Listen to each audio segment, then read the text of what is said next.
है मालिक तेरे बंदे हम, ऐसे हो हमारे करम।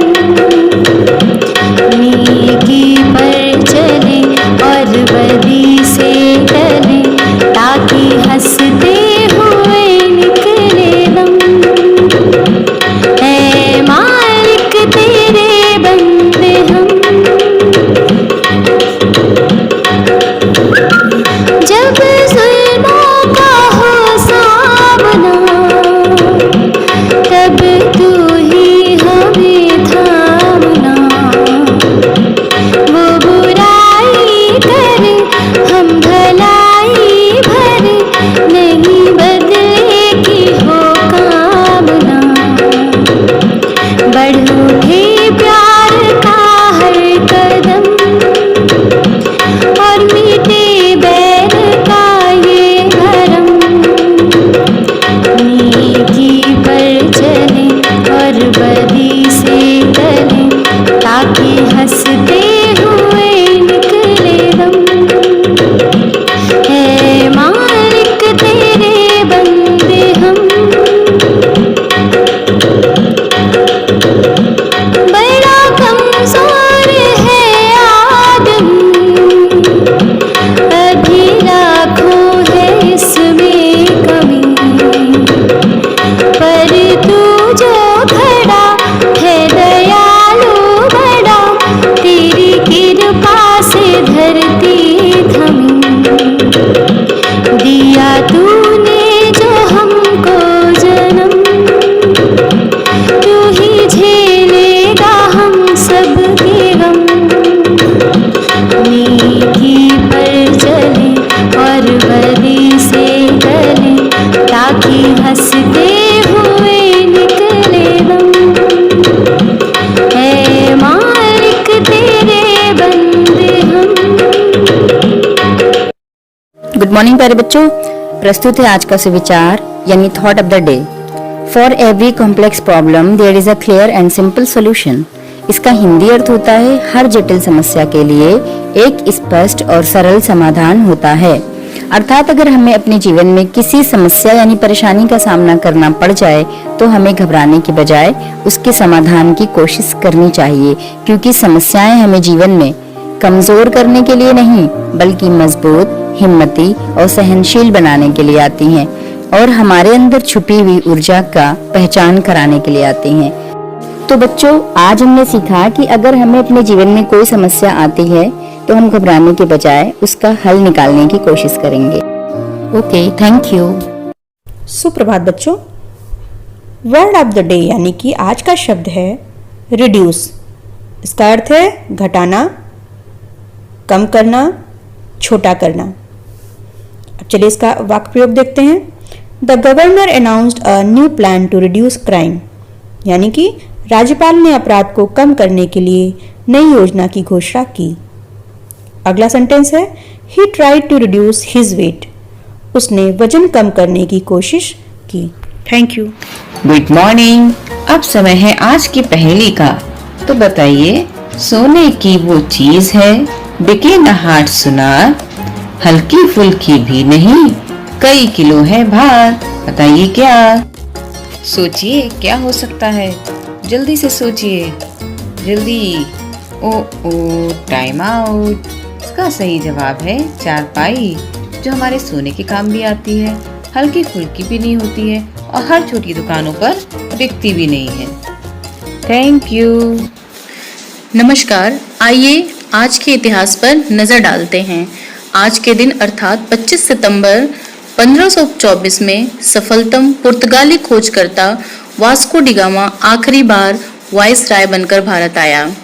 वास्को डी गामा ने ही अपनी पहली समुद्री यात्रा के दौरान भारत के समुद्री मार्ग की खोज की थी।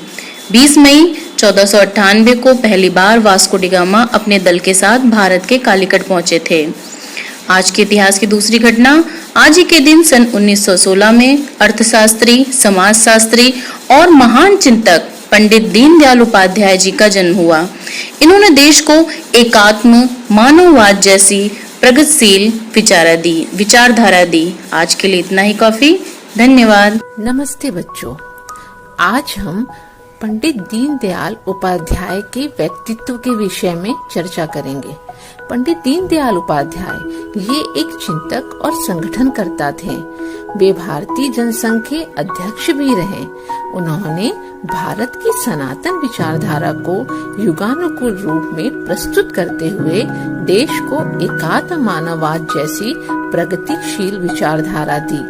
उपाध्याय जी नितांत सरल और सौम्य स्वभाव के व्यक्ति थे। राजनीति के अतिरिक्त साहित्य में भी उनकी गहरी अभिरुचि थी। उनके हिंदी और अंग्रेजी के लेख विभिन्न पत्र पत्रिकाओं में प्रकाशित होते रहते थे। धन्यवाद। नमस्कार, प्रस्तुत है आज की प्रश्नोत्तरी। आज का पहला प्रश्न है, विश्व में अदरक का सबसे बड़ा उत्पादक देश कौन है? विश्व में अदरक का सबसे बड़ा उत्पादक देश भारत है।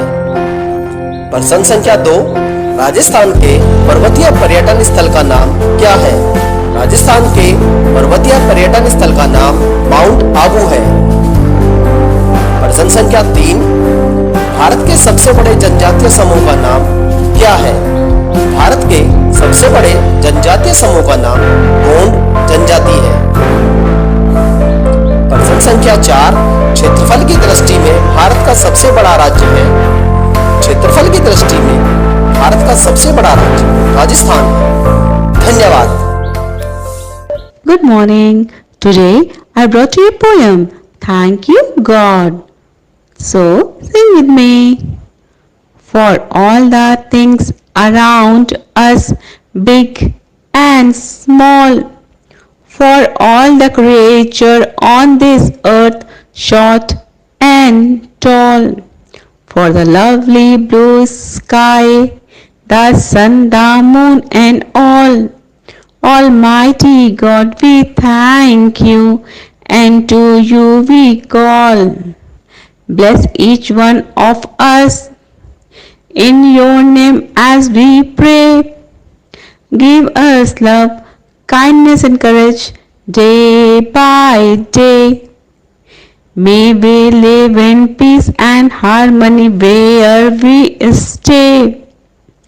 Give us the strength to serve you, comfort may. Be with us, O God, in what we say and do. Accept this prayer, O God, we bow down to you. Thank you. सुप्रभात। आइए अब चलते हैं आज की कहानी की ओर। आज की कहानी है, बोले हुए शब्द वापस नहीं आते। तो आइए शुरू करते हैं आज की कहानी। एक बार एक किसान ने अपने पड़ोसी को भला बुरा कह दिया, पर जब बाद में उसे अपनी गलती का एहसास हुआ तो वह एक संत के पास गया। उसने संत से अपने सब वापस लेने का उपाय पूछा। संत ने किसान से कहा, तुम खूब सारे पंख इकट्ठा कर लो और उन्हें शहर के बीचों बीच जाकर रख दो। किसान ने ऐसा ही किया और फिर संत के पास पहुंच गया। तब संत ने कहा, अब जाओ और उन पंखों को इकट्ठा करके वापस ले आओ। किसान वापस गया, पर तब तक सारे पंख हवा से इधर उधर उड़ चुके थे और किसान खाली हाथ संत के पास पहुंचा। तब संत ने उससे कहा कि ठीक ऐसा ही तुम्हारे द्वारा कहे गए शब्दों के साथ होता है।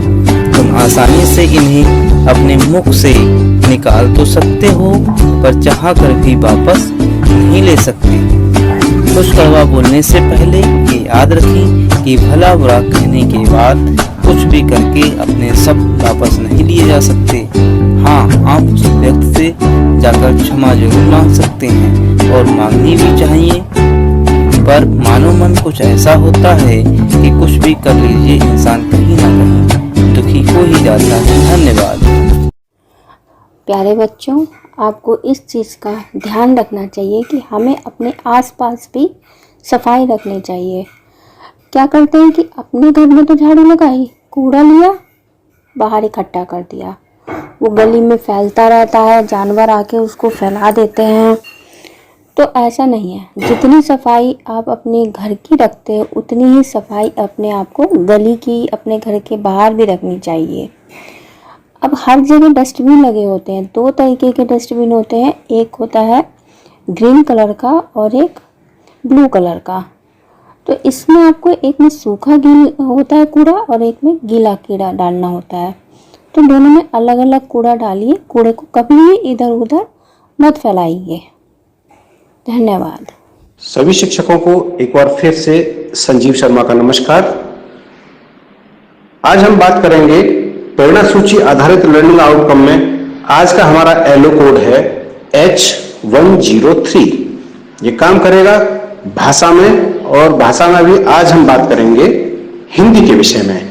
तो आइए देखते हैं कक्षा शिक्षण के दौरान किस प्रकार की गतिविधियां एलो कोड H103 को हासिल करने के लिए हम करा सकते हैं। बच्चों, तुमको अपने गांव का नाम पता है? तुम जिस गांव में रहते हो उस गांव का नाम क्या है? ऐसे ही मम्मी पापा का नाम पता है तुमको? आपकी मम्मी का नाम क्या है? आपके पापा का नाम क्या है? अच्छा, और ये बताओ, तुम्हारे घर में ऐसे कोई पालतू जानवर हैं जो दूध देते हैं? उनके नाम लिखने हैं। ऐसे कौन से हैं जो दूध देते हैं और ऐसे कौन से हैं जो दूध नहीं देते हैं? एक बात और, कभी शाम को आसमान में चिड़ियों को उड़ते हुए देखा है? बहुत सारी चिड़ियां चहचहाती हुई उड़ती रहती हैं। तुम उनके नाम जानते हो क्या?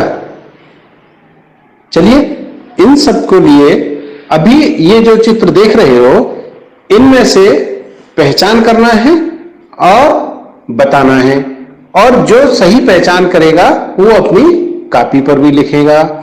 और कॉपी पर लिखने के साथ साथ अगर तुम इनका चित्र बना सकते हो तो इनका चित्र बनाओ और वो चित्र बनाकर हमको दिखाइए। तो जानते हैं इन सब के लिए कि इनको हम क्या क्या कहते हैं। चलो करके दिखाएं। सभी शिक्षकों से अनुरोध है कि बच्चों से जब भी प्रश्न करें तो उनमें रोचकता अवश्य होनी चाहिए। जिन क्रियाकलापों को कराएं उनमें बच्चों की रुचि जागृत होनी चाहिए। जब बच्चे अपनी बात कह रहे हों तो उनको ध्यान से सुने। उन्हें लगना चाहिए कि आप उनकी बात को गंभीरता के साथ सुन रहे हैं। गतिविधि को रोचक बनाने के लिए छात्रों के साथ साथ आपकी भी सक्रिय भागीदारी जरूरी है। और आज की गतिविधियों को कराने के लिए आप कुछ एनिमेशंस और कुछ वीडियोस को भी प्रयोग में ला सकते हैं। तो कराते रहिए इस प्रकार की गतिविधियां। निश्चित रूप से हम हासिल करेंगे प्रेरणा लक्ष्यों को और हमारा उत्तर प्रदेश बनेगा प्रेरक प्रदेश। जय शिक्षा।